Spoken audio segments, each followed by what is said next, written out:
Tonight, we will begin on the farms and shorelines of the north, then follow the people of the Viking Age into trading towns, battlefields, colonies, and royal courts. Their ships frightened much of Europe, yet the people themselves did not disappear. The harder question is what happened to the world that had made the first voyages possible. Before sunrise, the northern sea can look almost vacant. Dark water meets a pale sky, and from the shore it is hard to tell exactly where one ends and the other begins. Before we go farther, you can leave your listening place in the comments. A quiet history like this often travels farther than the ships in the story, and it is pleasant to know where it has reached tonight. On an exposed coast, the first sounds might be small ones, water moving over stone, a bird calling beyond the beach, perhaps timber knocking softly against a mooring. People in late 8th century Britain and Ireland knew such mornings. They watched fishing boats, local traders, and the weather coming in from the sea. Armed strangers from the far north were not yet part of the ordinary view. Those strangers did not think of themselves as members of one Viking nation. They came from communities spread across the regions we now call Denmark, Norway, and Sweden. Most people there worked the land, cared for animals, mended roofs, and prepared for winter. Some traded. Fewer joined armed expeditions. Loyalty usually belonged to a household, a district, or a leader who could protect followers and reward their service. Keep one question nearby as the story unfolds. The earliest raids carried silver back to northern halls, but the silver did not stop at rewarding the men who returned. It changed which leaders could gather ships, keep warriors, and claim authority. Much later, when northern kings reached the height of their power, that earlier flow of wealth will still be visible beneath the surface. Within several generations, northern ships would move along the rivers of Eastern Europe and appear in markets linked to the Islamic world. Scandinavians would reach Constantinople, settle Iceland, build farms in Greenland, and leave a small camp on the edge of North America. In the west, other fleets attacked monasteries, collected tribute, occupied towns, and took land. Eventually, men descended from raiders would rule England as Christian kings. No single cause set all of this in motion. Seaworthy vessels already existed. Local rulers wanted portable wealth for the followers around them. Silver came through long-distance trade, while political division made many foreign coasts difficult to defend. Once a voyage succeeded, the knowledge did not vanish with the crew. Sailors remembered the crossing, the landing place, the likely resistance, and the route home. A seasonal expedition could then be repeated, enlarged, or turned into a winter camp. The traffic outward also altered Scandinavia itself. Wealth allowed some leaders to overpower rivals and build larger realms. Christianity entered through merchants, missionaries, diplomacy, marriage, and royal policy. Independent warbands became less useful to rulers who wanted regular taxes, fixed laws, and armies that answered to the crown. Meanwhile, the societies that had once been easy to raid were learning where to build walls and how to keep forces ready. The Viking Age therefore ended without the northern peoples disappearing. By the later 11th century, their descendants lived as Christian farmers, merchants, townspeople, nobles, and royal soldiers. Many were already settled beyond Scandinavia and had married into local communities. The people remained. The political and religious setting that had produced the early raider was passing away. All route through the story begins before Lindisfarne, in a landscape where the ship was an ordinary tool, and water was often a better road than land. The age looked different from each shore. An English monk might remember a sail appearing near a monastery. A Swedish farmer might know the wider world through a relative returning from an eastern market. An Icelandic settler faced the practical work of building a household on unfamiliar ground. A captive experienced none of the adventure, only the loss of home and freedom. All belong to the same history, although the surviving record does not preserve their voices equally. The familiar dates are useful, but only as guides. The attack on Lindisfarne in 793 gives Western writers a clear beginning. The Norwegian defeat at Stamford Bridge in 1066 supplies a memorable end. Along the eastern routes, and within Scandinavia itself, change moved at a different pace. We will use those dates without pretending that an entire way of life began or ended in a single morning. In the middle of the 8th century, the neat borders of modern Scandinavia did not exist. Denmark, Norway, and Sweden were gradually taking shape, but none was yet a stable kingdom covering the territory shown on a present-day map. Authority was scattered.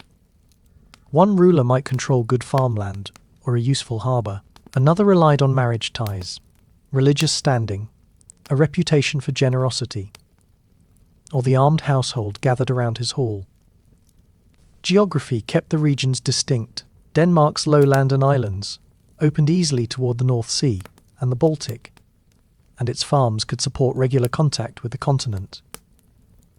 Norway was broken by mountains, though the fjords carried the sea far inland and linked communities that would have been difficult to reach overland.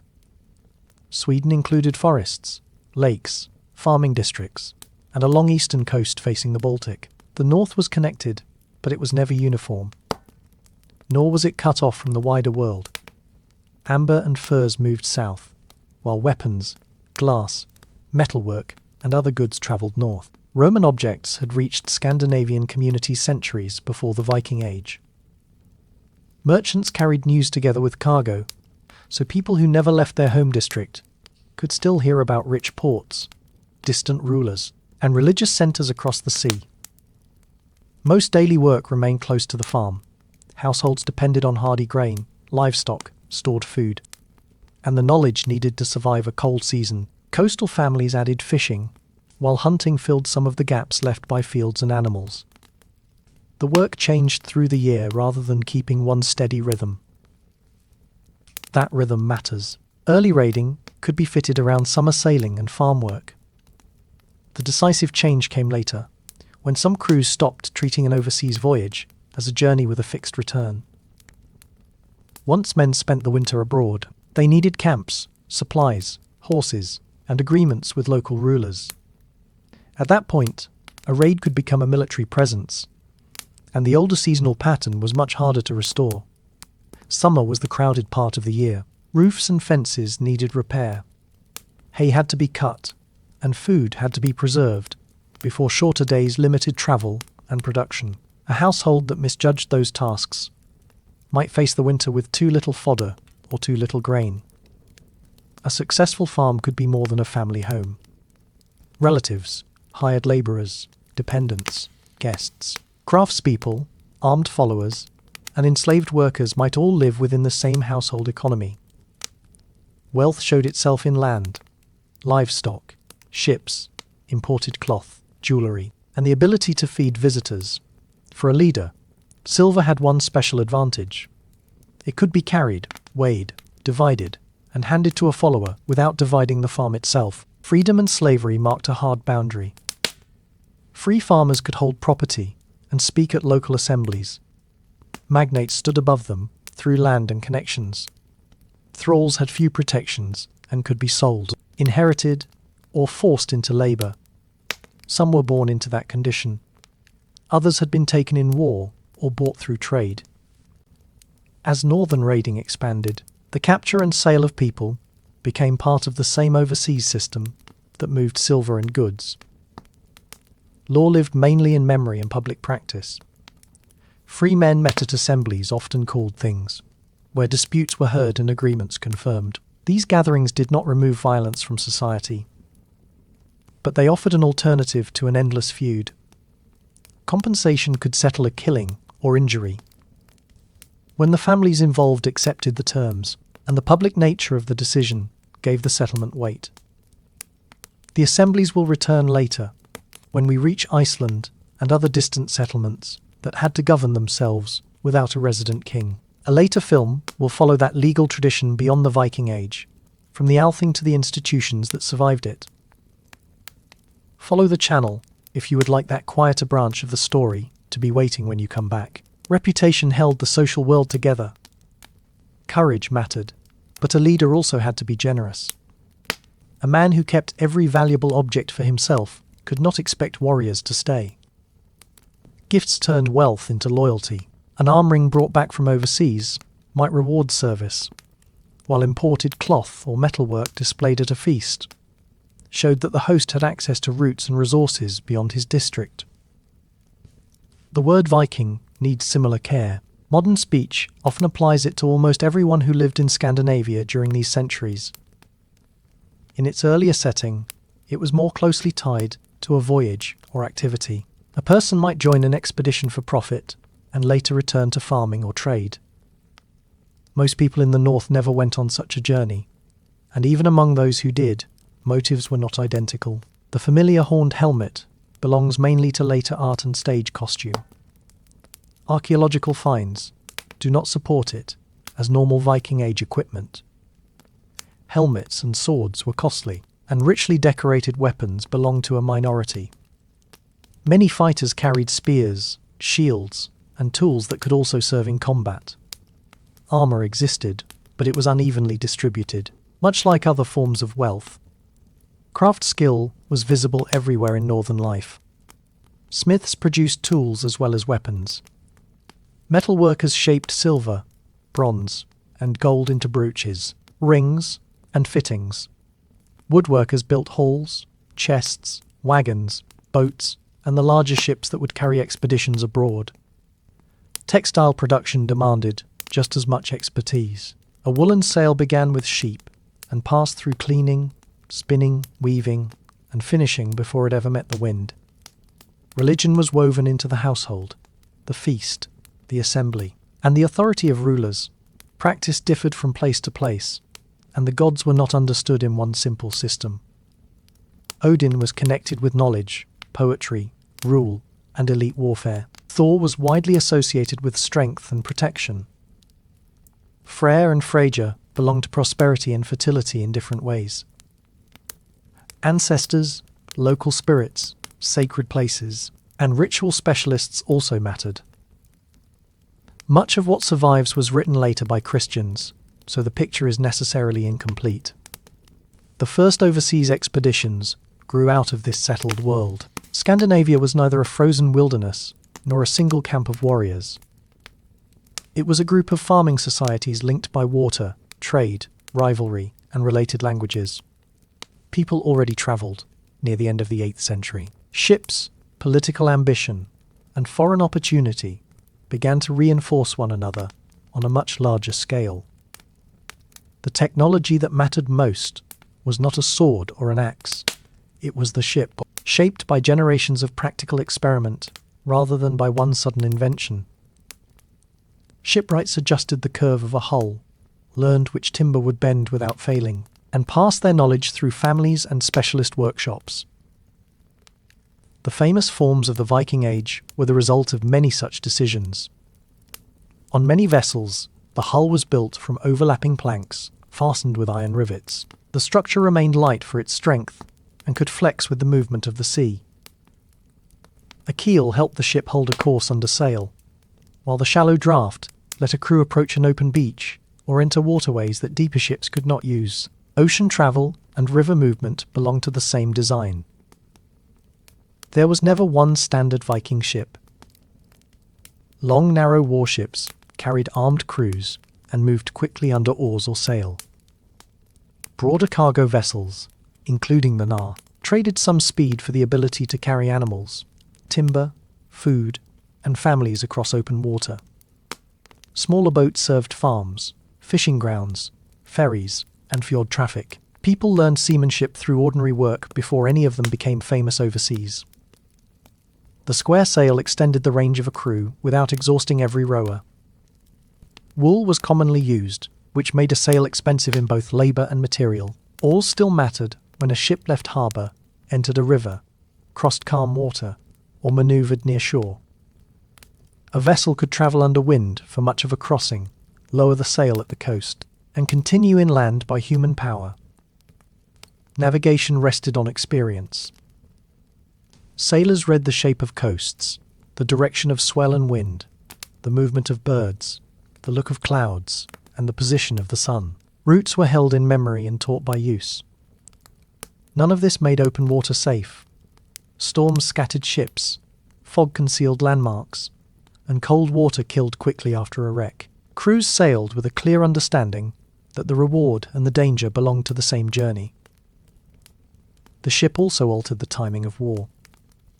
Armies on land moved with roads, baggage animals, and local supplies. A northern crew brought its transport to the battlefield and could keep it close. Captured goods went straight back aboard, and the same vessel offered an escape before a larger force arrived. When one shore was guarded, the crew could move to another. Defenders often had enough men in the kingdom, but too little information to place them on the right beach at the right hour. A fleet could contain several types of vessel. Fast warships carried fighters, while broader hulls transported food, horses, spare equipment, or goods intended for trade. Large expeditions were not simply rows of identical dragon ships.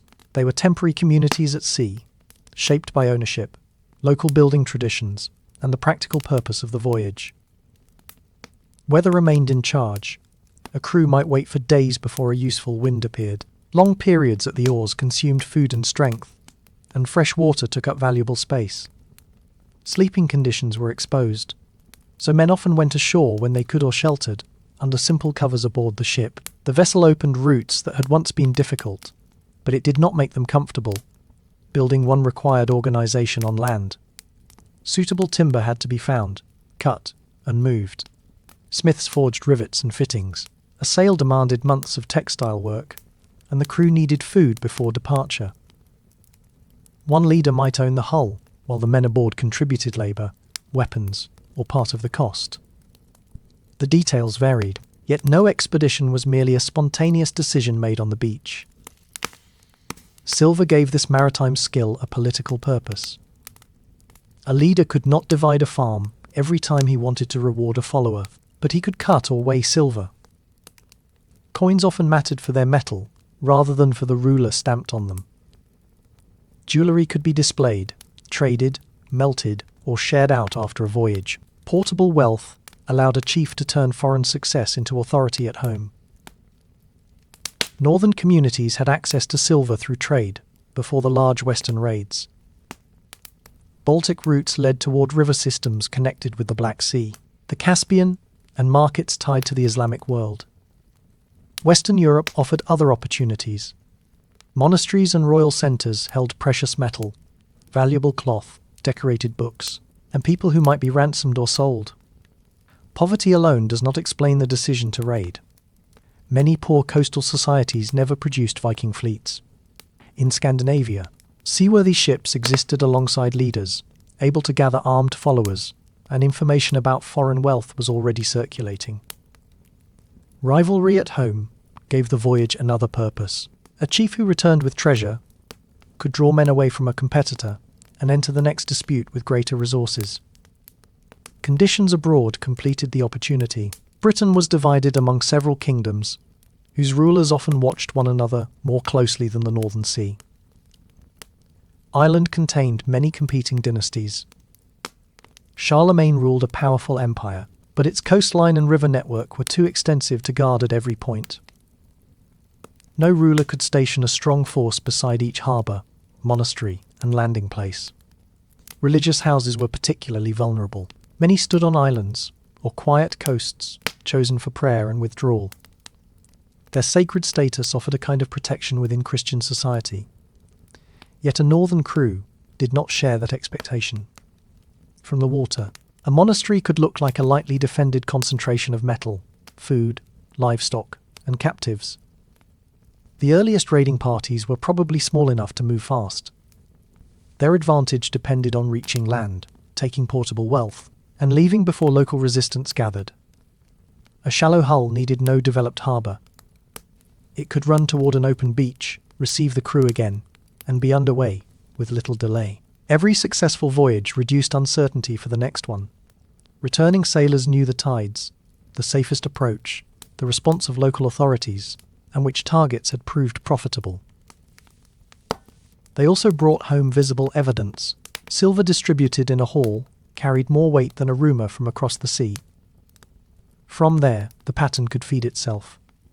Wealth helped a leader maintain a better ship and a larger following. Reputation attracted men with their own equipment and ambitions. A stronger crew could attempt a richer target, and the knowledge gathered in one season improved the planning of the next. Raiding became part of a wider maritime economy that also included trade, military service, migration, and settlement. There was no council at which Scandinavians agreed to begin a new age. Crews left different harbours for reasons of their own, and no common authority directed them. By the end of the 8th century, however, the necessary conditions had come together, often enough for repeated overseas violence to pay. The first attack remembered across Christian Europe would take place on a tidal island off Northumbria. Lindisfarne sits just off the northeastern coast of England. At low tide, a track across the sand joins the island to the mainland. When the water returns, the route disappears. Long before northern raiders reached it, Lindisfarne had become one of the most respected Christian centres in the region. The monastery dated from the 7th century and was closely associated with St. Cuthbert. His memory drew devotion well beyond the island. The monks copied texts, maintained worship, received visitors, and managed lands given to the community. Royal and aristocratic gifts had also placed sacred vessels and other valuable objects within the monastery. Raiders attacked in 793. This may not have been the first Scandinavian act of violence in England, but the choice of target gave the event unusual force. Lindisfarne stood near the heart of Northumbrian Christianity. Property was taken, members of the community were killed, and some people may have been carried away. The surviving accounts came from Christians, trying to understand why a place they regarded as holy had not been protected. Alkin, an English scholar then working at Charlemagne's court, answered the news with alarm. In his letters, the raid became both a physical disaster and a moral warning. Writers of his time often read politics through religion, so the monastery's suffering could be presented as punishment for Christian sin, even while the attackers were condemned as enemies of the faith. The calculation made by the northern crew was probably less complicated. Lindisfarne stood beside the sea, contained portable wealth, and had no serious military defence. The ships could land quickly and depart before help arrived. What the raid exposed was not a failure of stone walls, because there were few to begin with, but the vulnerability of institutions that had never expected to function as fortresses. News of the attack travelled farther than the men who carried it out. Written reports preserved the shock, which helps explain why Lindisfarne became the traditional opening scene of the Viking Age. Similar attacks soon appeared elsewhere around Britain and Ireland. Another monastery of immense spiritual importance was struck repeatedly in the early 9th century. The first decades were not an unbroken wave of raids. Voyages followed weather, opportunity, and the farming year. A crew might cross the sea, choose an exposed target, take what could be moved, and return home. Failure was always possible. Resistance killed raiders, storms wrecked ships, and a place that sounded rich might contain little worth the risk. For people living along the coast, even an irregular threat changed daily calculation. A warning from one settlement might move more slowly than the approaching ships. Local rulers could not predict which monastery, beach, or river mouth would be chosen, and keeping troops at every vulnerable point was beyond their resources. By the time an army assembled, the attackers were often already at sea. The raid also revealed a difference in what each side believed should be protected. Christian observers regarded violence against monks as a special violation. Northern raiders had sacred places of their own, but the sanctity claimed by a Christian shrine carried no authority for them. Their actions were brutal without being inexplicable. A boundary that seemed obvious within one religious culture did not exist for the other. Captivity belonged to the same economy of violence. People seized from a monastery or coastal village could be ransomed, kept as labourers, or sold through wider trading networks. Even a settlement with little silver might therefore yield profit. The sources rarely preserve what happened next in a captive's own words. Chronicles record that people were taken, then leave a silence where the rest of their lives should be. Lindisfarne did not create northern ambition, but it demonstrated how accessible Western wealth could be. Every successful return made another voyage easier to plan. Crews learned the crossing, the tides, the speed of local response, and the places least prepared for attack. By the early 9th century, Scandinavian activity covered a wider area. Crews linked mainly with Norway moved toward Ireland, the Scottish Islands, and the Atlantic. Danish groups often appeared in England and the Frankish lands. Travellers from Swedish regions used the Baltic and the rivers farther east. These directions were tendencies rather than fixed rules, and people, ships, and information passed between them. At first, most attackers remained outsiders who meant to leave. That changed when larger groups began to spend the winter abroad.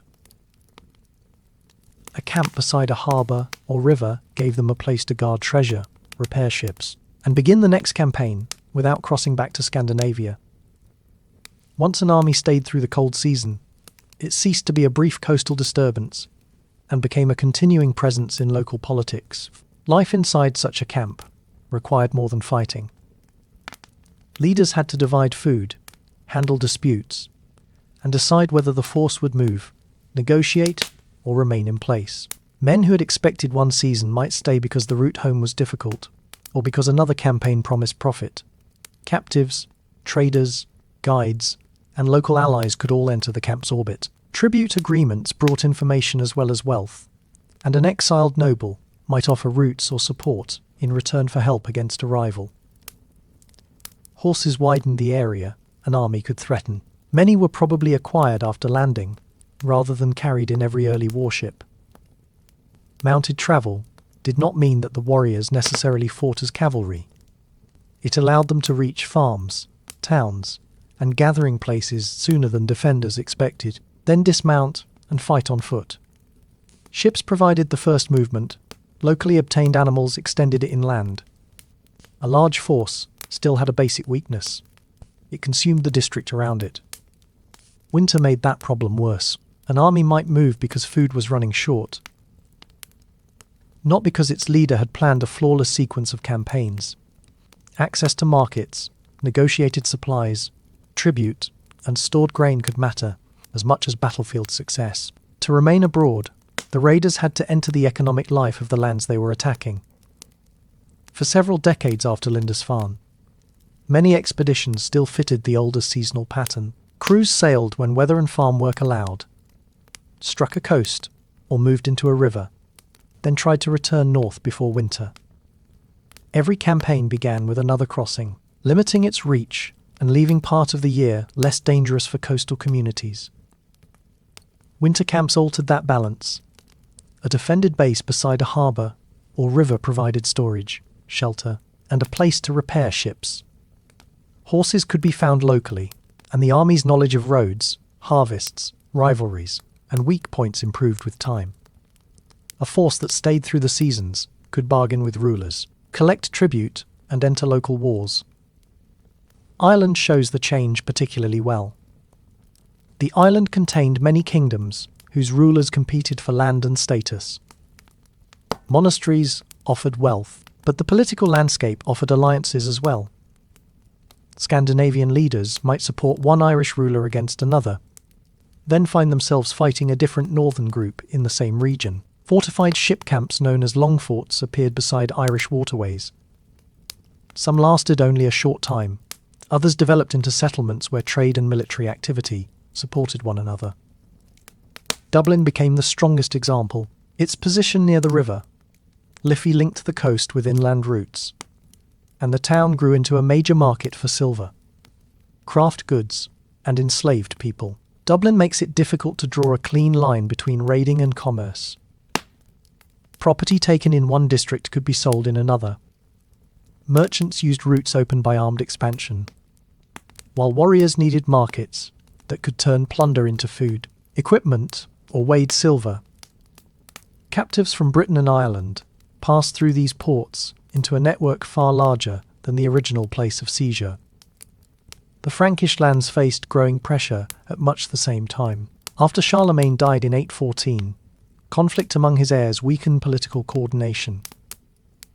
The empire was divided, and local rulers struggled to protect long coastlines together with the Seine, Loire, Rhine, and other waterways.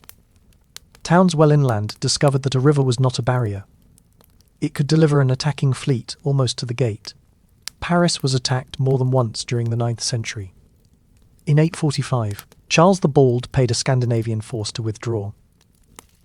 The payment solved the immediate crisis and advertised the value of returning. A ruler surrounded by other enemies might reasonably choose silver over a battle whose outcome was uncertain, while the recipients could use that same silver to recruit men and prepare another campaign. Tribute offered no lasting guarantee. One fleet was not bound by an agreement made with another, and even the original group might return when circumstances changed. Refusing payment, however, could expose a town or district to destruction. Most decisions were made under the pressure of the present season, not according to a coherent policy for the next 20 years. Land could also become part of the bargain. The best known example came in the Lower Seine region, where a Frankish king recognized the authority of the Scandinavian leader Rollo in the early 10th century. The territory became the core of Normandy. The agreement did more than reward an invader. It made him responsible for defending the coast against other Scandinavian forces. England experienced a similar change from raid to conquest. In 865, the Anglo-Saxon Chronicle recorded the arrival in East Anglia of what it called a great heathen army. Great is a relative description, and the sources do not provide a dependable modern head count. What mattered was endurance. The force campaigned for years, moved between kingdoms, and sought control rather than one cargo of plunder. After obtaining horses, the army moved inland. Northumbria was already divided by a struggle for the throne, and that dispute weakened its response. York fell in 866. Two rival Northumbrian kings later tried to recover the city, and were both killed, leaving the invaders in control of a region that would be deeply shaped by Scandinavian settlement. Mercia and East Anglia came under pressure next.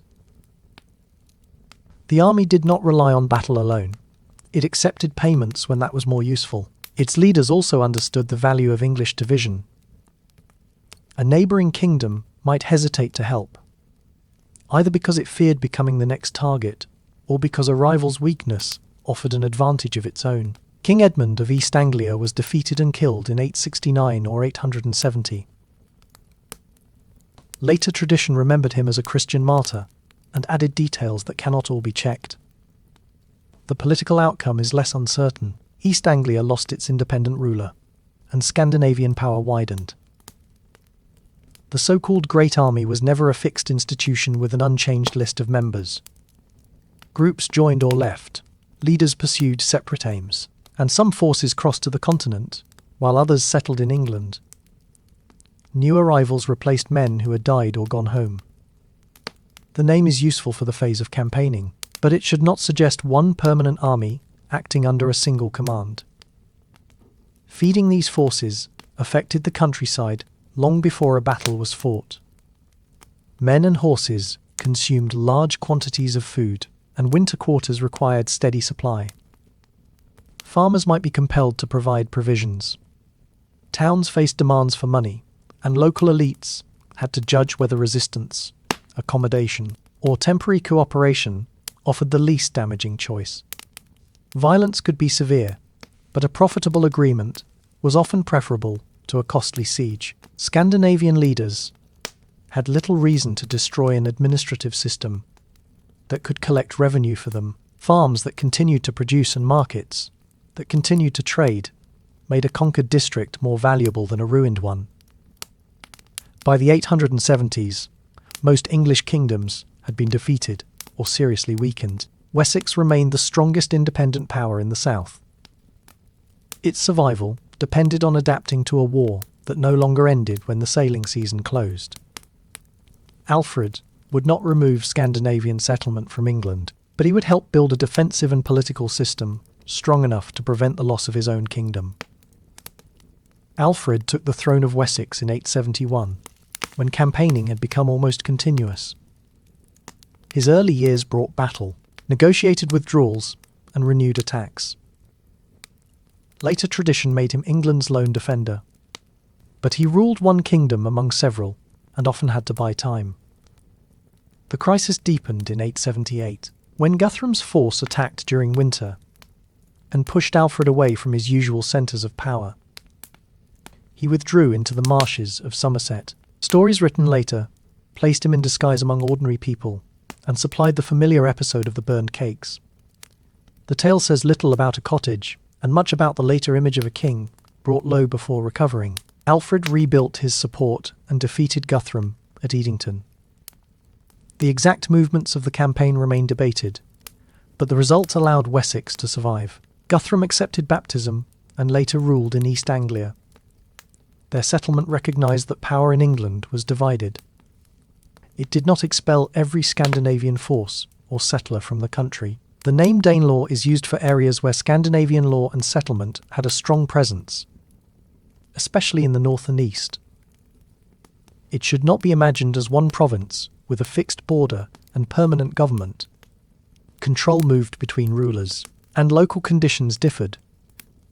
The term is useful only when that variety remains visible. Settlement changed conquest from an event into a social process.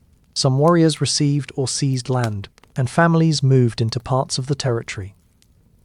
Scandinavian place names spread through the landscape.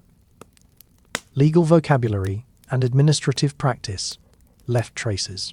Old Norse and Old English met in the same markets and households, and each influenced the other. The newcomers did not simply displace everyone already living there. In many districts, they entered local society through marriage, farming, trade, and political agreement. Pagan settlers often became Christian over time.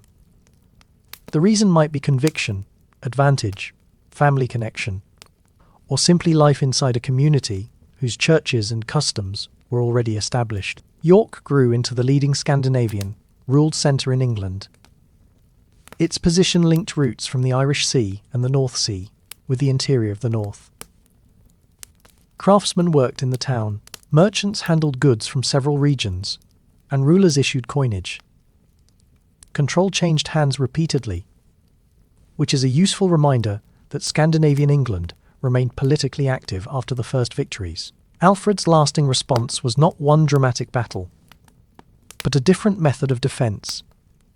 He developed a network of fortified places later associated with the burhs. These sites gave nearby populations somewhere to shelter and provided bases for military action. An invading force moving through the countryside now had to reckon with defended points that could not always be ignored. Military service was also reorganised, so that one part of the available force could remain on duty while others returned to their farms. The arrangement was never perfect, yet it addressed a practical weakness.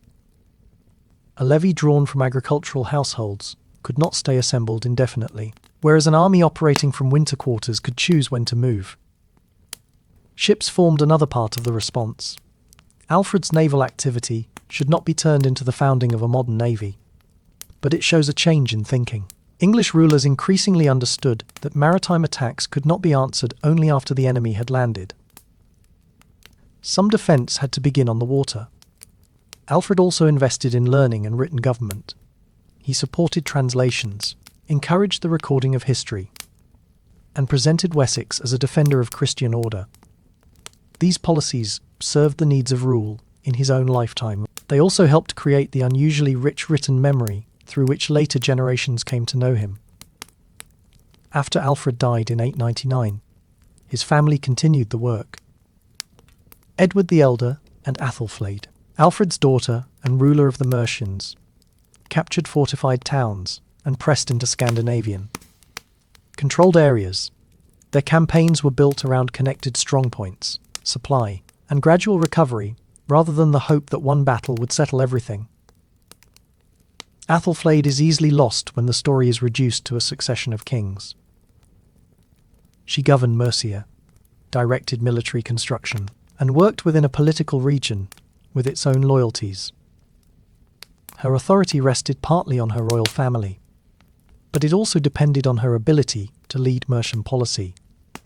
By her death in 918, Much of the area had been secured against Scandinavian rule. By the middle of the 10th century, Alfred's descendants ruled a united kingdom of England.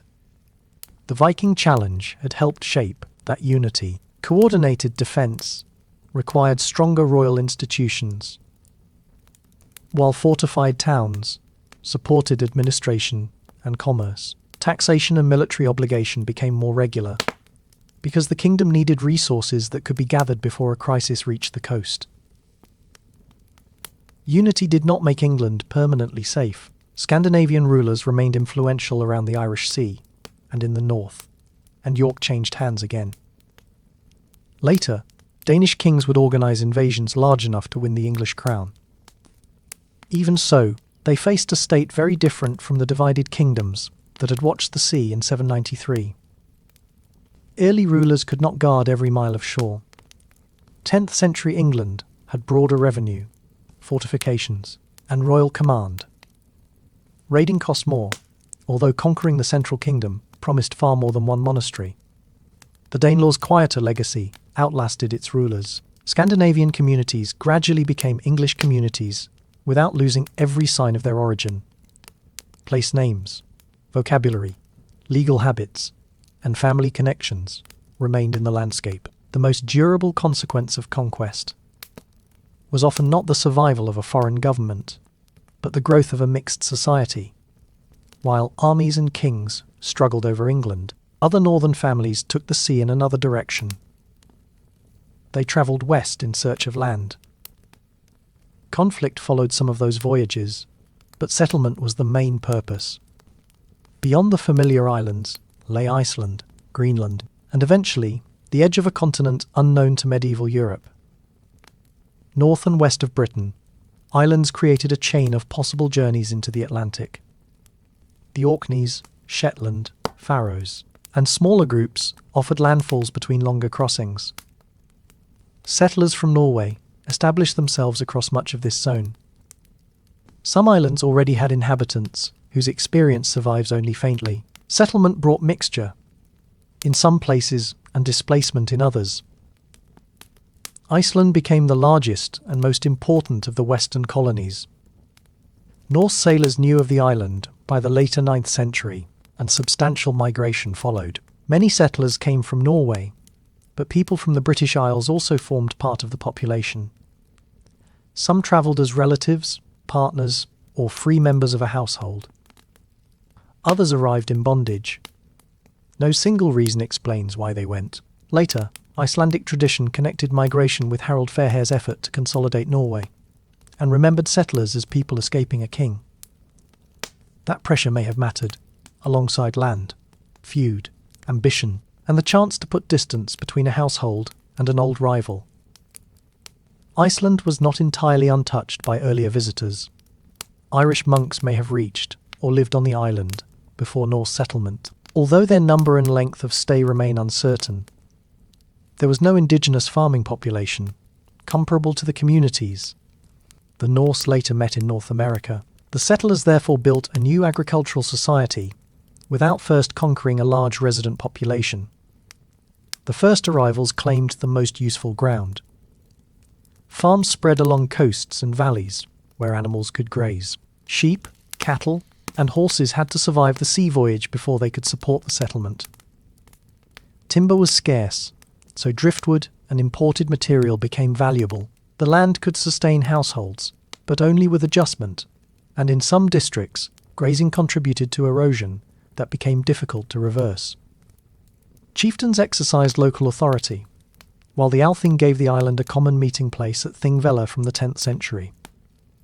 Laws were recited there, and disputes brought before the assembly. It was no modern democracy. Powerful families competed, and judgments could fail.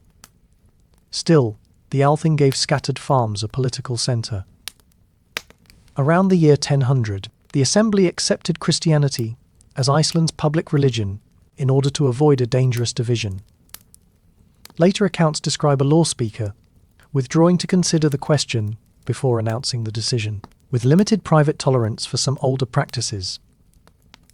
The details are late, but the episode fits a society that often tried law before open war. Iceland later produced the sagas, through which much of the Viking Age is remembered. Most were written in the 12th and 13th centuries, generations after the events they describe. They preserve landscapes, family memory, social values, and the names of people who might otherwise have vanished. They are not transcripts of conversations held centuries earlier. Their authors selected and shaped inherited stories for readers of their own time. From Iceland, settlement moved on to Greenland. Eric the Red is the figure most closely associated with the voyage. Later tradition links him with killings and exile before he explored land farther west, and it presents the name Greenland as an attempt to make the destination sound attractive. Whatever lay behind the name, organized migration began near the end of the 10th century. Norse Greenland consisted mainly of farms in two areas along the south-western coast. Sheltered fjords allowed grazing despite the cold climate. Cattle carried status and practical value, though sheep and goats often suited the environment better. Hunting added seal products to the household economy, while walrus ivory connected the settlements with European trade. That trade was not optional. Iron, good building timber, grain, and luxury goods were difficult to obtain locally in sufficient amounts. Ships linked Greenland with Iceland and Norway, but the route was long and exposed. One poor sailing season could postpone supplies. Political disruption, or a decline in trade, could make the settlements feel much more distant than the map alone suggests. Around the year 1000, Norse voyagers reached North America. The sagas describe several expeditions and used the name Vinland for lands to the west. Although the narratives do not agree on every route or location, archaeology supplies firmer ground at Lansauk Meadows on the northern tip of Newfoundland. There, timber, framed buildings covered with sod, were built in a form familiar from Iceland and Greenland. Archaeologists found evidence of ironworking, ship rivets, and ordinary Norse activity. The camp served exploration and resource gathering rather than a self-sufficient colony. The newcomers had not reached an empty continent. Indigenous peoples had lived across these regions for thousands of years. The sagas describe meetings with people whom the Norse called Skraelings, first through trade and later through conflict. Individual details are difficult to verify. The Norse were few, distant from Greenland, and unfamiliar with land known deeply by local communities. Distance placed a practical ceiling on the venture. Greenland's own population was small and could not supply endless groups for settlement farther west. Any timber or other material gathered in North America had to justify a dangerous voyage and still be carried back across the ocean. Under some conditions, similar resources could be found closer to home.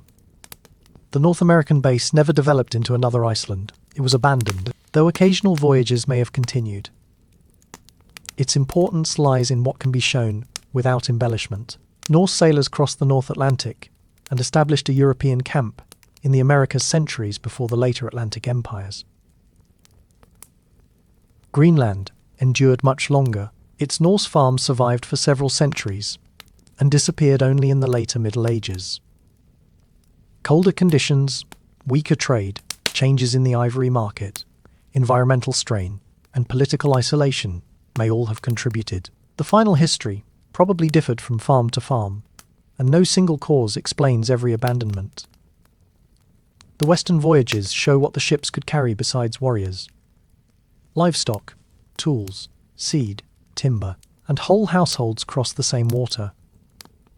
Building a farm demanded patience that a raid did not. These settlements also reveal the limit of maritime reach. A ship might arrive at an extraordinary distance, but the survival of a community still depended on supply population and regular contact. The North Atlantic dominates the popular picture of the Viking Age. Yet many Scandinavian travellers faced east. The Baltic opened onto river systems that crossed Eastern Europe and led, by difficult stages, toward the Black Sea and the Caspian. Beyond them lay the wealth of Byzantium and markets connected to the Islamic world. Travellers linked with Swedish regions were especially active.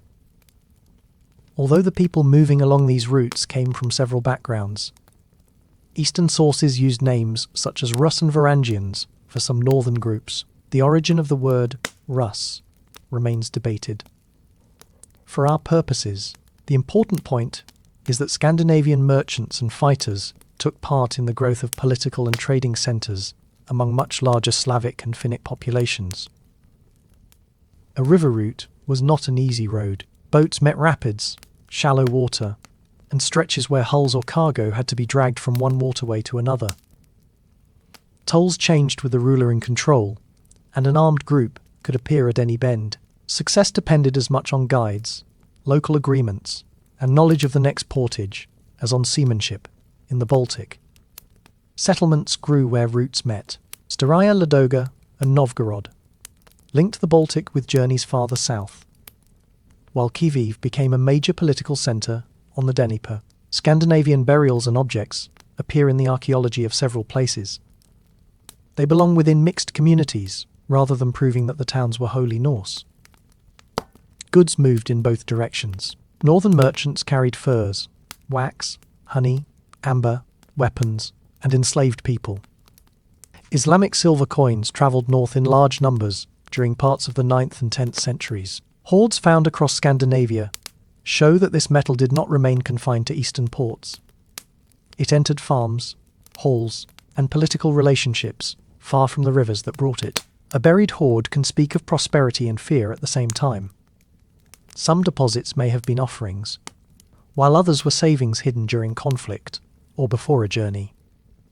The owner did not always return. Coins from different mints and decades appear beside complete ornaments, broken jewellery, and pieces cut for weighing. Silver moved freely between coin, ornament, payment, and stored metal. That movement altered power at home. A merchant or warrior who returned with silver could buy land, equip a ship, or support a claimant in a local struggle. Metal from the east became a political resource in districts whose inhabitants had never seen the Volga. When the supply weakened, rulers looked more heavily toward Western wealth, or built systems of taxation and royal coinage that reduced their dependence on imported silver. Trade required a working level of trust in a world where violence was never far away. Scales and standard weights allowed strangers to agree on the amount of metal in a payment. Markets were more useful when a ruler protected them. Merchants travelled together because cargo attracted attack, and the same men who could defend a boat or caravan might join a raid under different circumstances. Warrior and merchant were roles, not always separate occupations. A coin minted thousands of kilometres away might be cut at the edge of the Baltic and later melted into an arm ring. It could pay a follower, settle an exchange, or remain underground after its owner vanished. Through such pieces, a remote northern farm was connected to political change, coin production, and trade across Eurasia. The network also moved people against their will. Captives were taken in wars and raids across the British Isles and Eastern Europe. Some passed through markets along the Volga or were carried toward regions with a strong demand for enslaved labour. The institution existed in many societies, and its scale formed one of the least comfortable foundations of long-distance trade in this period. In 922, the Arabic diplomat Ahmad ibn Fadlan met Rus traders on the Volga. His account is unusually vivid. He commented on their appearance, commercial habits, religious practice, and the funeral of an elite man. He wrote as an outsider, and sometimes with open disgust, so the group he observed cannot be treated as a portrait of every Scandinavian community. The funeral included a ship, grave goods, animal sacrifice, and the killing of an enslaved woman. In that single ritual, status, religion, violence, and slavery were brought together in public. The scene survives because Ibn Fadlan found it striking enough to describe, not because it was necessarily typical of every burial in the north. Farther south, the Byzantine Empire offered military work. Scandinavian warriors entered the Varangian Guard, an elite force tied closely to the emperor. Foreign guards could be useful because their position depended on imperial favour, rather than on local aristocratic families. Service in Constantinople offered pay, gifts, and a possible return home with enough wealth to alter a man's future. Harald Hardrada followed that route before he became King of Norway. Later, sagas filled his eastern years with adventure, and not every detail can be confirmed. The broad outline is clear enough. Military service abroad gave him experience, connections, and resources that later supported his claim in Scandinavia. Constantinople must have seemed immense to a visitor from a northern town. Stone buildings, ceremonies, markets, and the scale of imperial life had no close equivalent in Scandinavia. Varangians left runic marks far from home, and silk and other luxury goods travelled north. The exchange worked both ways. Northern fighters entered imperial wars, while merchants carried Baltic products toward Mediterranean demand. Over time, the political communities of the Rus lands became less Scandinavian in language and identity. Ruling families married into neighbouring dynasties, adopted local practice, and governed populations far larger than the northern groups from which some of them had come. Near the end of the 10th century, Prince Vladimir of Kiev accepted Byzantine Christianity and tied his realm more closely to Constantinople. The pattern resembles developments in Normandy, Ireland, and England. A small military or trading elite might gain authority, but it could not remain permanently separate while ruling a larger population. Children learned local languages, political survival required local alliances, and conversion made diplomacy and administration easier. The Eastern silver trade changed with shifts in coin production, routes, and political conditions across Eurasia. Its decline cannot be reduced to one exhausted mine. Northern economies adjusted by drawing on Western silver, and by issuing more royal coinage of their own. But one of the resources that had supported early expansion was no longer arriving in the same way. The river roads widened the meaning of the Viking Age. Northern travellers did not spend all their time attacking weak monasteries. They entered complicated commercial and political systems where they paid tolls, served rulers, negotiated exchanges, and learned unfamiliar customs. The same group might use force in one place and trade in another. What changed was the balance of power and the terms offered by the people they met. Every man who sailed depended on people who stayed behind. Summer expeditions overlapped with the busiest months on the farm, yet fields still had to be worked and food prepared for both household and crew.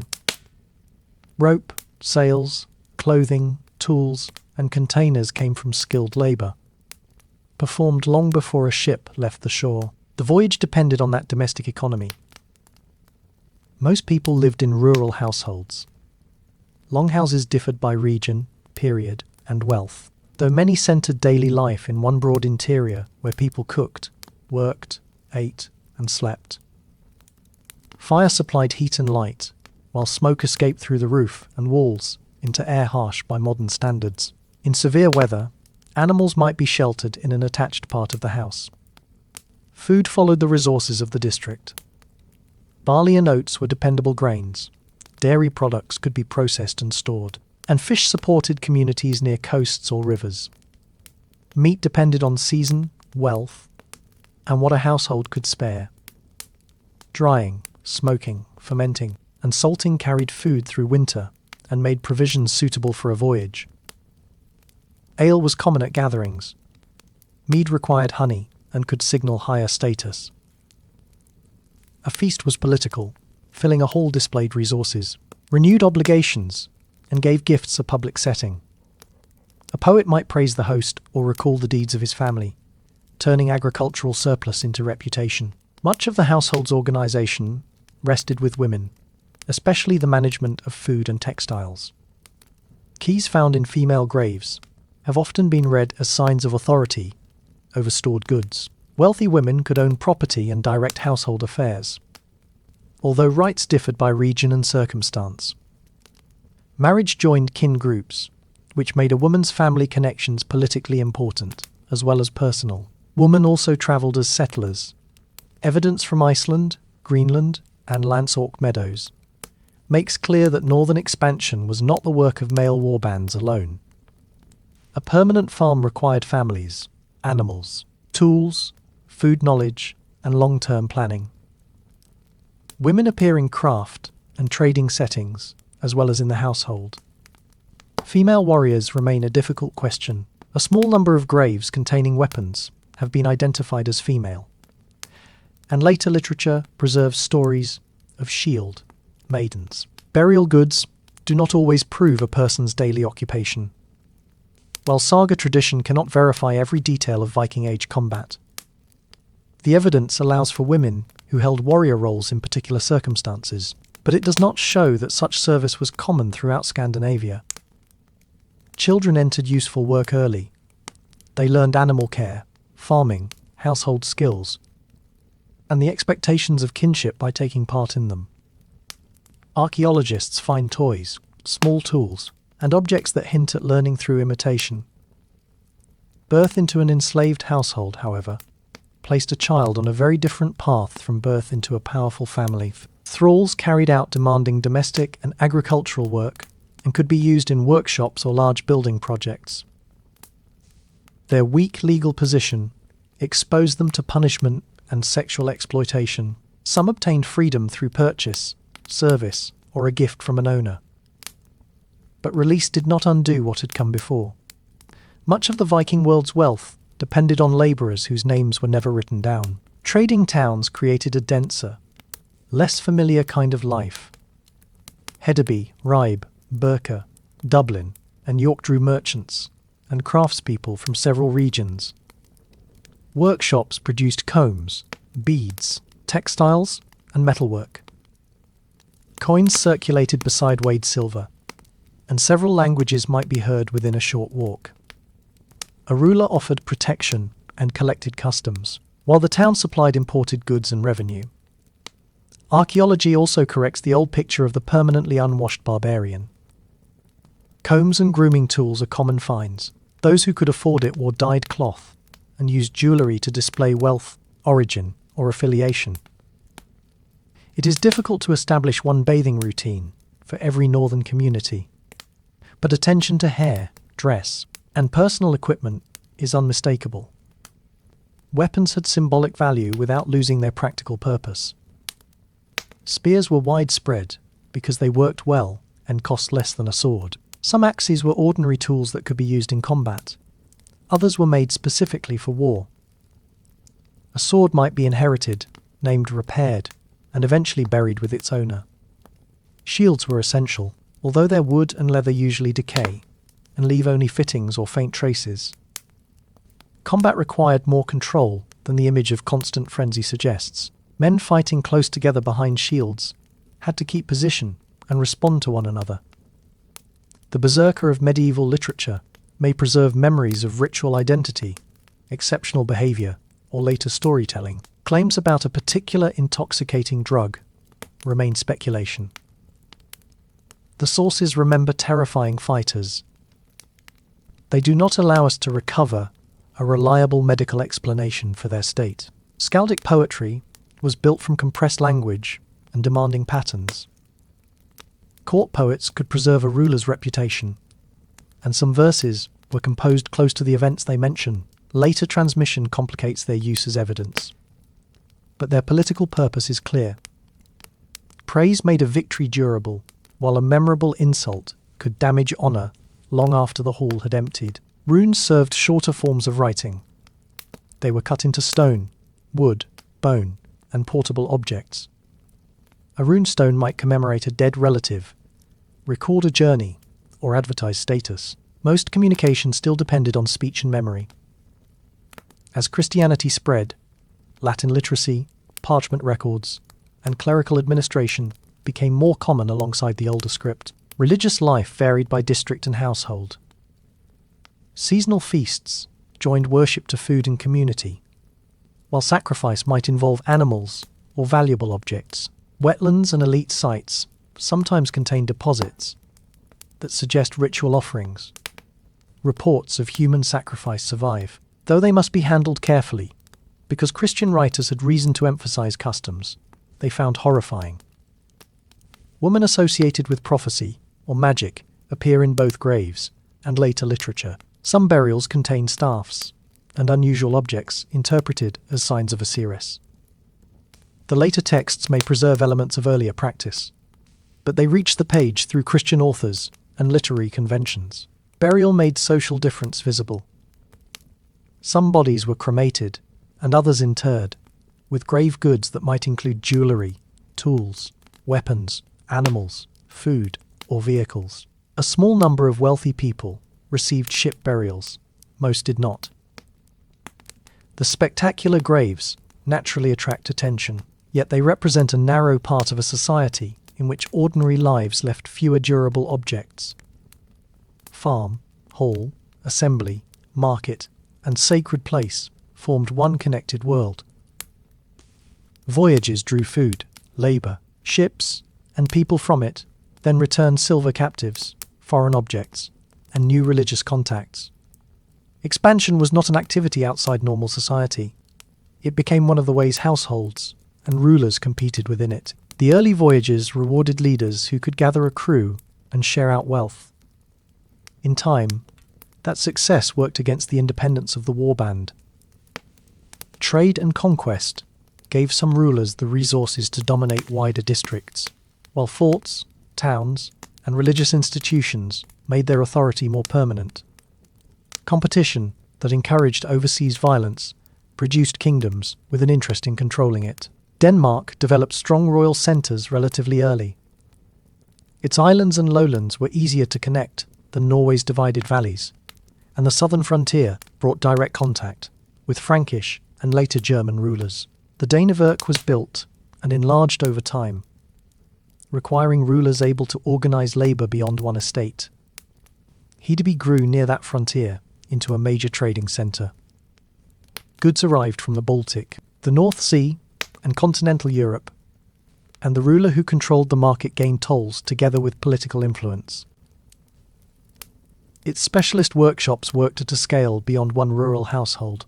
At Jelling, royal monuments make the connection between kingship and religious change unusually clear. Harald Bluetooth's large runestone claims that he won Denmark and Norway and made the Danes Christian. Like every royal inscription, it is a public argument rather than a neutral report. Even so, Harald chose to present political unity and conversion as parts of the same achievement. Ring fortresses associated with his period show another kind of authority. Trelleborg, Aggersborg, Furkat, and Nonnebakken were laid out with striking regularity and demanded coordinated labour, timber, food, and command.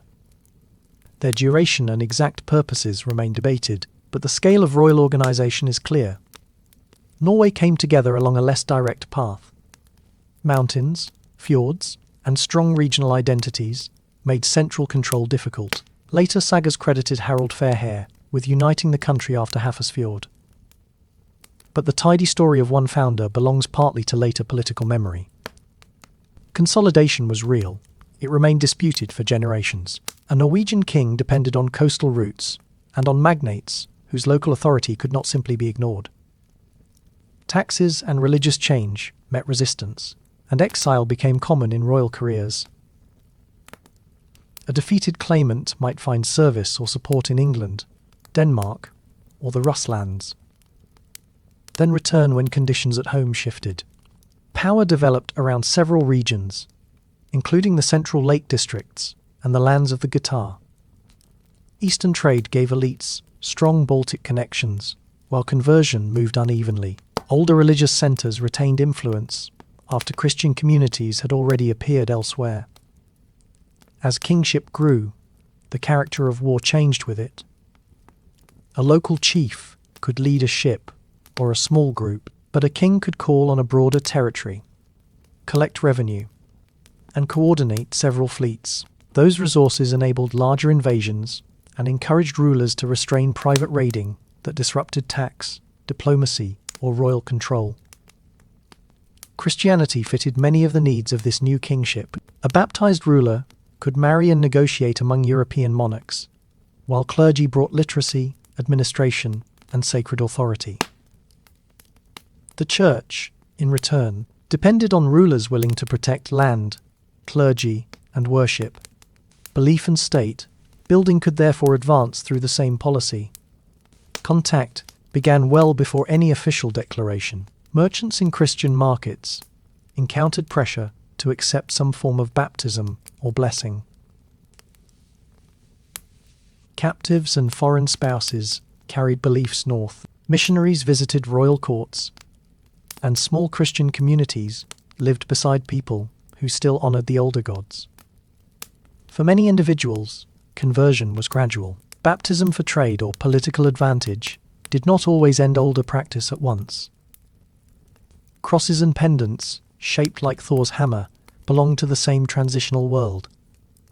One mold could even produce either symbol, a practical object from a period when religious boundaries were still being negotiated.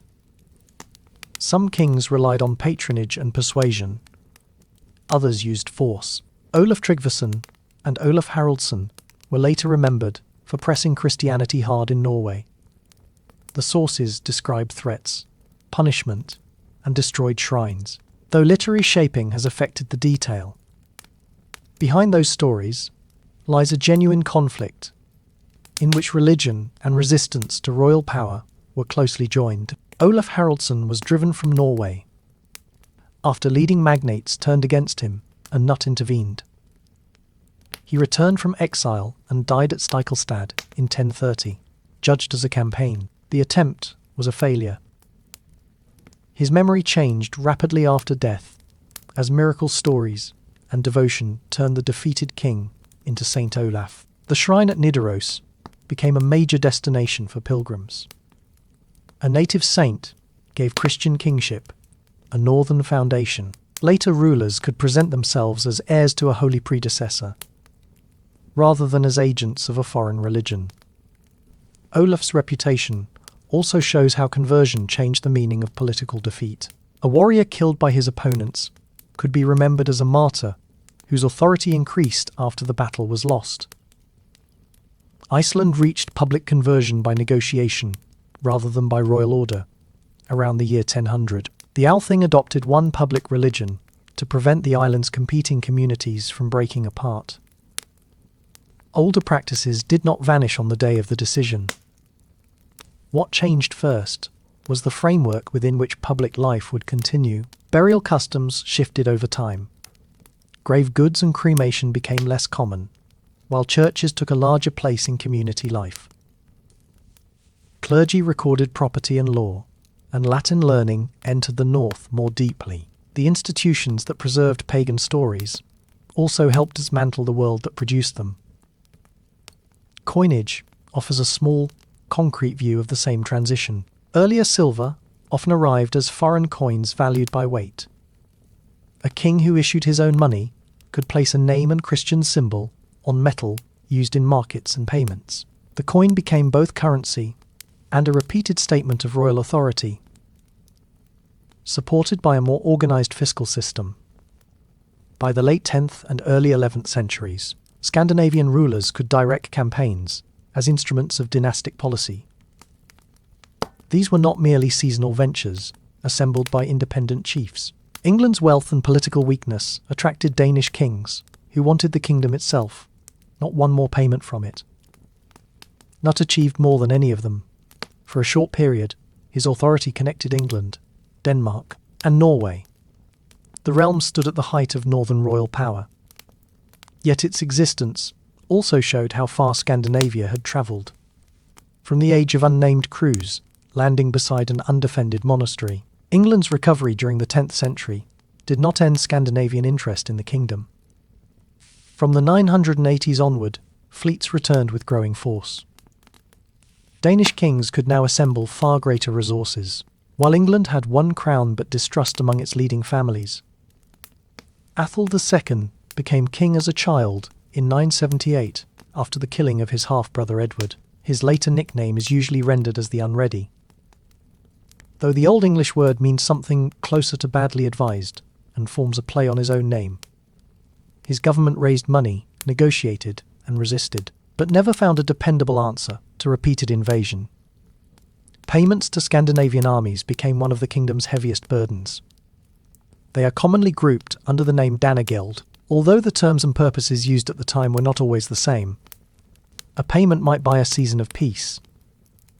yet the silver could finance the recipient's next fleet or strengthen a political claim in Denmark.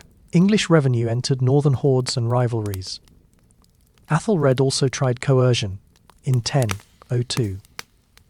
He ordered the killing of Danes in England, in the event remembered as the St. Brice's Day massacre. The order's scale and enforcement are uncertain. It arose in a kingdom where settled Scandinavian families, hired warriors, and active invaders could not easily be separated, and where suspicion had become part of government. Sweyn Forkbeard, King of Denmark, led the campaigns that finally broke English resistance. Wealth and the crown both mattered to him, while later tradition added motives of revenge. By 1013, Ethelred had gone into exile in Normandy, and Sweyn had been accepted as king. His victory remained unfinished when he died very early in 1014. The claim passed to Siernut. English leaders recalled Ethelred after promises of reform, and Siernut withdrew before returning with a strong force in 1015. English nobles changed sides. Northern leaders pursued their own interests, and family claims crossed the line between invader and native. The struggle was a dynastic civil war, as well as a foreign conquest. Athel died in 1016, leaving his son Edmund Ironside to continue the resistance. Edmund and Nut fought through several campaigns before the Battle of Asandun. They agreed to divide the kingdom, but Edmund died later in the year. Nut then took the whole English crown. Winning the crown did not guarantee that the kingdom would obey. Siernut removed dangerous opponents and rewarded those who supported him, yet fear alone could not provide lasting government. He kept much of England's administrative machinery and worked with bishops and nobles who understood it. England's taxes and written government gave him resources difficult to reproduce in Scandinavia. His marriage in 1017 strengthened that position. Emma of Normandy was Ethelred's widow and had children from her first marriage. She later had children with Siernut as well. The union connected the new king with the previous royal household and with Normandy, while creating several lines of succession that would compete after his death. It also helped present a conqueror as a legitimate Christian monarch. Nut inherited Denmark after the death of his brother Harold and later gained control of Norway, with influence extending elsewhere in the north. Historians often refer to these territories as the North Sea Empire. The phrase is convenient, but each kingdom kept its own laws, elites, and expectations of kingship. England was the richest part of the arrangement. Its revenue supported Siernut's politics in Scandinavia, while his northern connections reinforced his position in England. The sea did the work of a road between the kingdoms. Messages, soldiers, gifts, and money could cross the North Sea more easily than many inland rulers could move them over difficult ground. Nut worked hard to be seen as a Christian king. He supported churches, travelled to Rome, and addressed his English subjects in the language of justice and piety. Patronage was not separate from politics. Gifts to religious institutions created allies, repaired the memory of conquest, and placed the dynasty within the moral order it now claimed to defend. The familiar story of Siernut and the tide was written later. In it, flattering courtiers praise the king's power until he orders the sea to stop rising.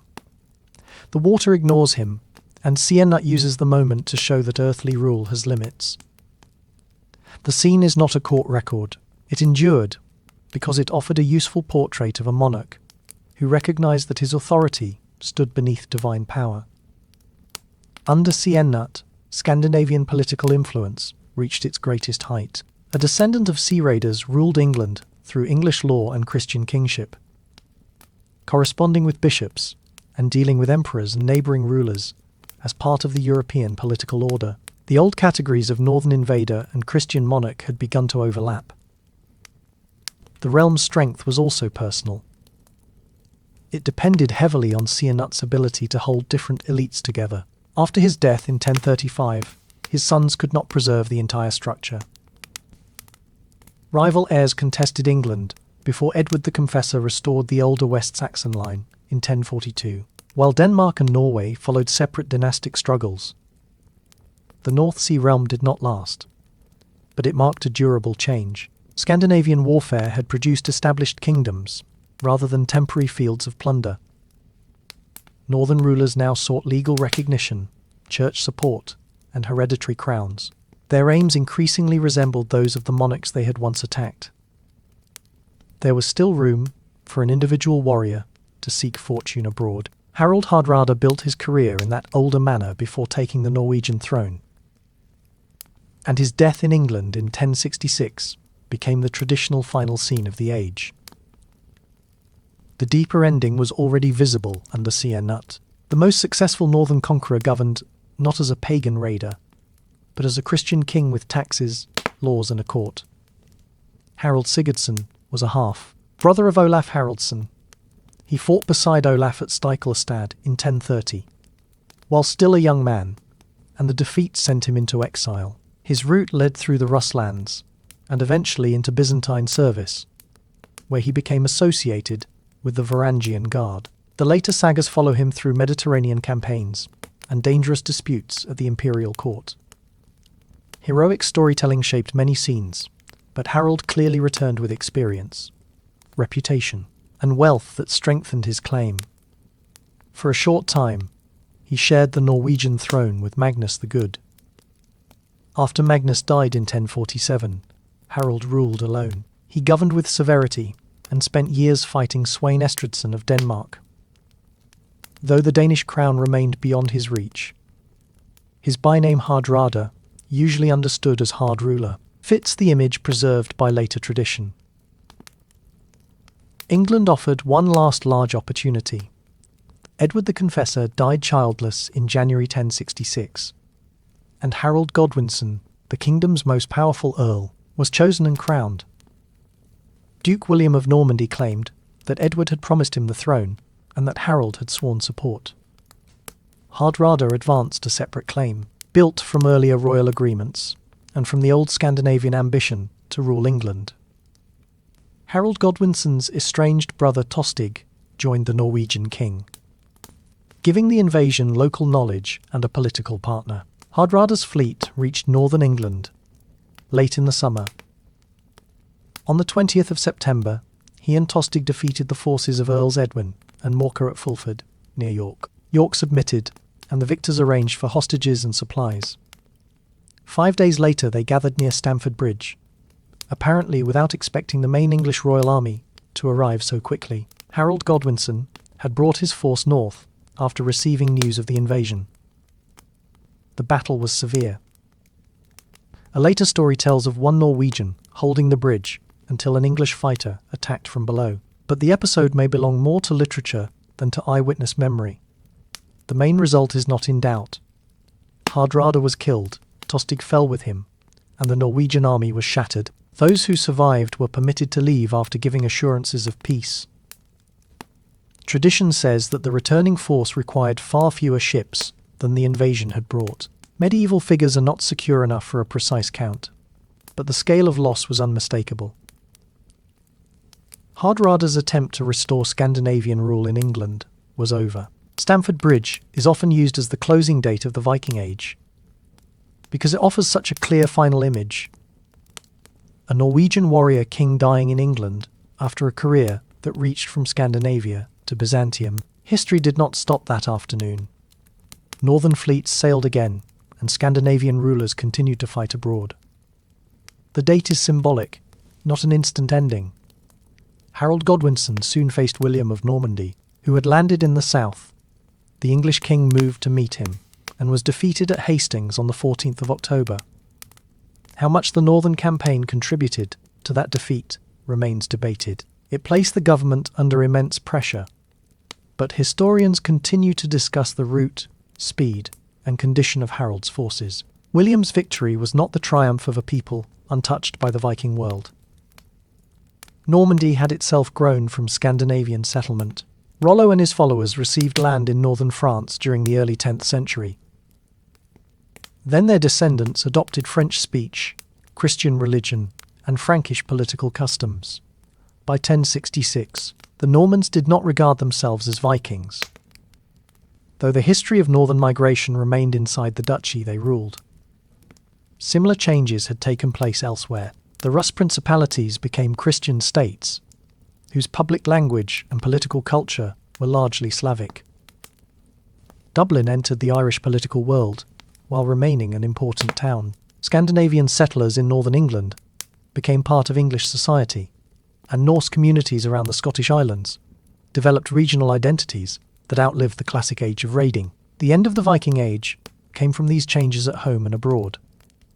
Scandinavian kings controlled wider territories and needed regular taxes, reliable service, and stable trade. A private raid could disrupt diplomacy or create an armed rival beyond the king's control. Warriors who might once have followed an independent chief were increasingly drawn into royal armies. Christianity changed the framework of rule without making war gentle. A northern king could gain legitimacy through the church and marry into established dynasties. Openly raiding another Christian realm became harder to defend, even though Christian rulers continued to wage brutal campaigns against one another. Conversion did not remove violence, it placed more of it inside royal and ecclesiastical institutions. Towns and administration also expanded. Markets offered work and revenue, coinage became more common, and written law reduced some of the authority once held by gift, giving chiefs and mobile warbands. Regular revenue reduced a ruler's dependence on uncertain plunder. The potential targets were changing at the same time. England's burghs and later royal structures showed what coordinated defence could do. Frankish rulers strengthened towns and river crossings. Coastal communities improved watch and warning. A small crew looking for easy wealth now faced risks that the first attackers at Lindisfarne had not encountered. Experience became practical. Valuables moved inland, bridges strengthened, and fortified centres prepared as refuges. Trusted royal officials appeared in districts that had once depended mainly on local initiative. The system never stopped every attack, but it forced raiders to bring more men, remain longer, and accept greater cost. What had once paid a small crew increasingly required a royal fleet. Stronger defence altered leadership in Scandinavia as well. A private chief might find that a fortified town yielded nothing, while a king could assemble supplies, siege equipment, and a larger army. Royal support came with expectations of obedience. Overseas war became more closely tied to the crown, leaving less space for independent leaders to build power through voyages of their own. Even tribute became administrative. Governments collected taxes to pay troops or purchase peace, and the sums could be very large.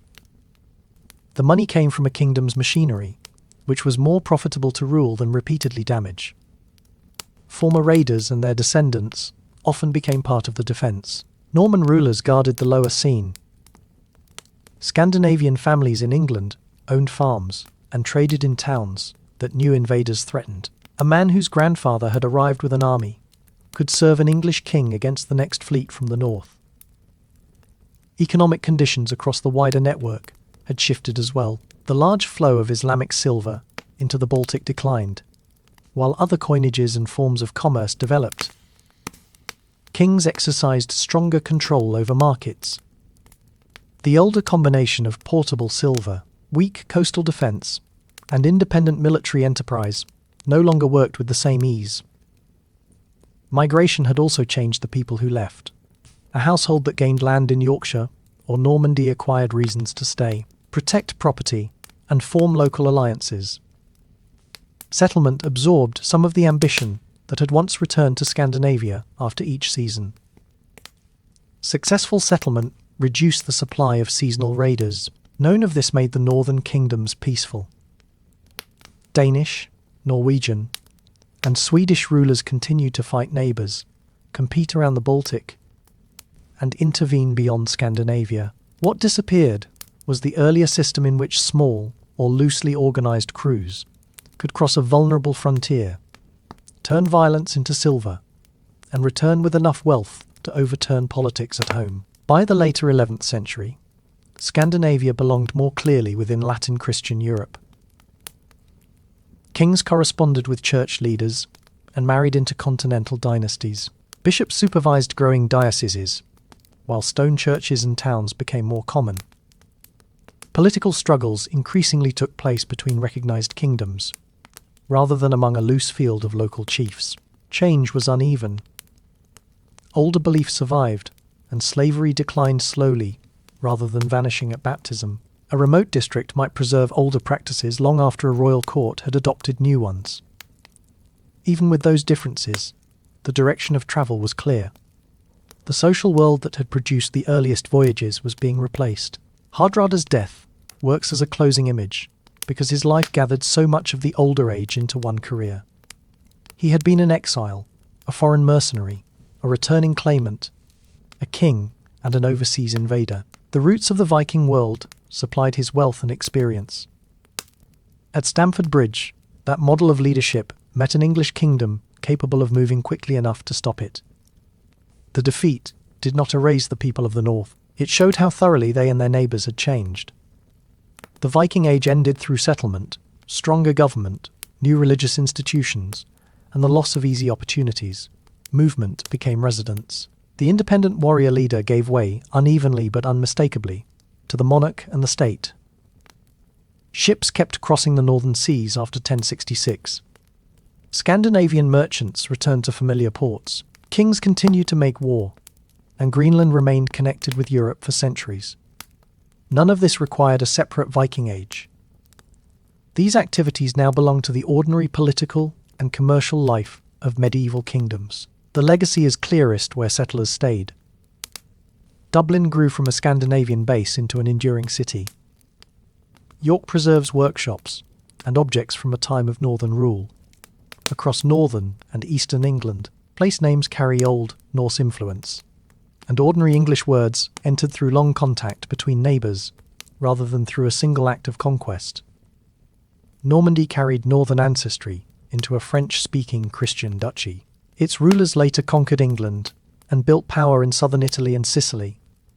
Those campaigns were not Viking expeditions, but the duchy's earlier history of migration, adaptation, and military settlement formed part of the world from which they came.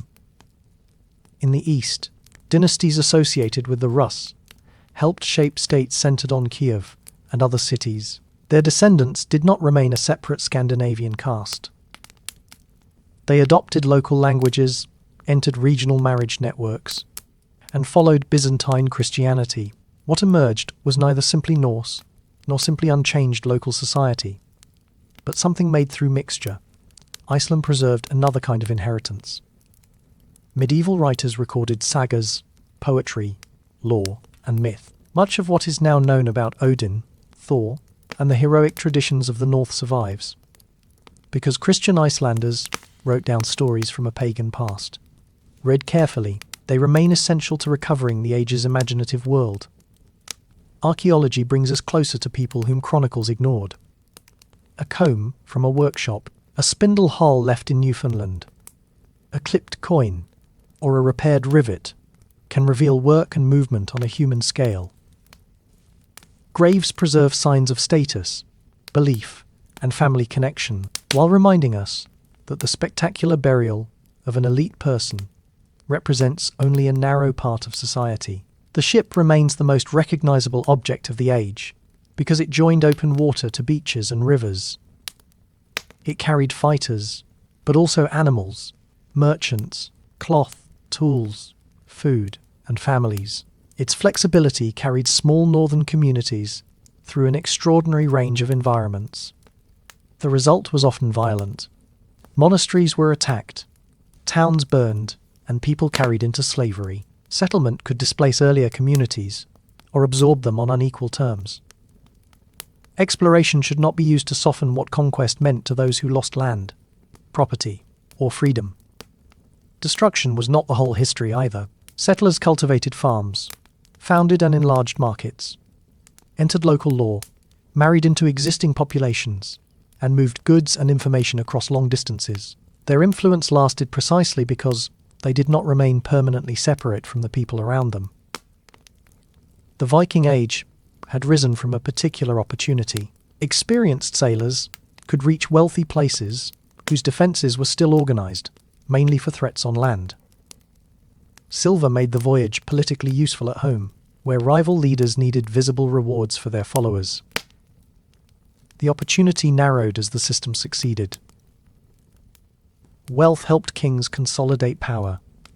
Settlers acquired homes they needed to defend. Christianity connected the north to new institutions. And foreign kingdoms learned to guard rivers, towns, and coasts.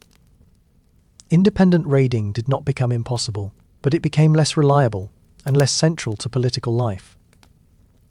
The horizon on the shore where we began would have looked much the same after the 11th century. A distant sail could still raise the question of who was aboard. What had changed was the world behind the hull. The ship now belonged more often to a kingdom, a market, a bishopric, or a settled community. It travelled within a different order. The Vikings did not fade into legend because their descendants died out. They became Danes, Norwegians, Swedes, Icelanders, Normans, English farmers, Irish townspeople, and members of the Russ world. The separate identity weakened because northern settlers had travelled widely and adapted to the societies in which they remained. The age occupied only a few centuries, but its roots crossed much of the known world, and one reached beyond it. Their traces remain in language, landscape, political history, literature, buried silver, and the timbers of ships recovered from earth and water. The northern sea is quiet again.